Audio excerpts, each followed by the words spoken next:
బంగారం వెండి ధరలు రేసుగుర్రాల్లా పరిగెడుతున్నాయి. ధరల పరంగా రోజుకో రికార్డు సృష్టిస్తున్నాయి. గత ఏడాది ధనత్రయోదశి నుంచి ఈ ఏడాది ధనత్రయోదశి మధ్య 10 గ్రాముల మేలిమి 24 క్యారెట్ల పసిడి ధర 81,400 నుంచి 1,34,800కు చేరి మదుపర్లకు 62 నుంచి 65% లాభాలు పంచింది. వెండి ధర కూడా నేనేమీ తక్కువ కాదంటూ 69 నుంచి 70% వరకు పెరిగింది. దీంతో చాలా మంది, ముఖ్యంగా మహిళలు, అయ్యో చౌకగా ఉన్నప్పుడు వీటిని కొనలేకపోయామే అని బాధపడుతున్నారు. పెట్టుబడి లాభాల కోసం చూసే మదుపర్లది ఇదే బాధ. గత ఏడాది ఇదే కాలంలో స్టాక్ మార్కెట్ అత్యవసర లాభాలతో సరిపెట్టగా బంగారం వెండి మాత్రం మదుపర్లకు గతంలో ఎన్నడూ లేని విధంగా బంపర్ లాభాలు పంచాయి.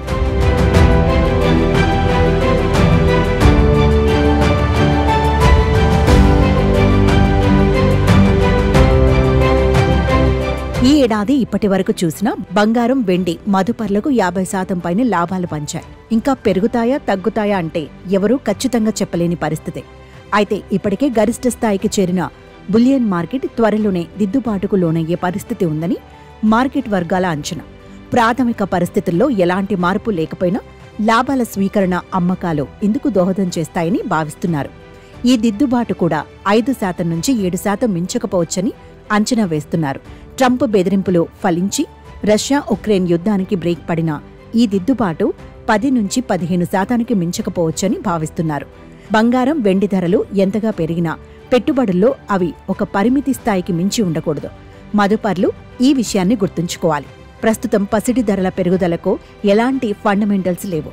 రష్యా ఉక్రెయిన్ యుద్ధం నాటి నుంచే ఇది పెరగడం ప్రారంభమైంది. మొత్తం పెట్టుబడుల్లో బంగారం వెండి వాటా 10% మించకుండా చూసుకోవడం మంచిది. ఇటీవలి పెట్టుబడి లాభాల కోసం బంగారం వెండి కొనేవారి సంఖ్య భారీగా పెరిగింది. గతంలో మన దేశంలో బంగారం వెండి కొనేవారిలో 60 నుంచి 65% మంది నగా నట్రా కోసం కొనేవారు. కేవలం 35 నుంచి 40% మంది మాత్రమే పెట్టుబడి లాభాల కోసం కొనేవారు. ఇప్పుడు అది తిరగబడింది. ఇటీవలి ర్యాలీతో అది మరింత పెరిగిందని వ్యాపారులు చెబుతున్నారు. కొంతమందైతే స్టాక్ మార్కెట్ పెట్టుబడులతో విసిగిపోయి ఉన్న 4 రాళ్లతో బంగారం వెండి కొనేస్తున్నారు. ఇది ఏమాత్రం మంచిది కాదని మార్కెట్ వర్గాల అభిప్రాయం. ఆర్థిక పరిస్థితులు అనిశ్చితి కుదుటపడి ఆర్బీఐతో సహా కేంద్ర బ్యాంకులన్నీ పసిడి వెండి కొనుగోళ్లకు ఫుల్ స్టాప్ పెట్టి అమ్మకాలు మొదలు పెడితే ఈ 2 లోహాల ధర భారీగా దిద్దుబాటుకు లోనయ్యే అవకాశం ఉంది. అదే జరిగితే లాభాల మాట దేవుడెరుగు, ఉన్న పెట్టుబడులే హరించుకుపోయే ప్రమాదం ఉందని ఇన్వెస్ట్మెంట్ నిపుణులు హెచ్చరిస్తున్నారు.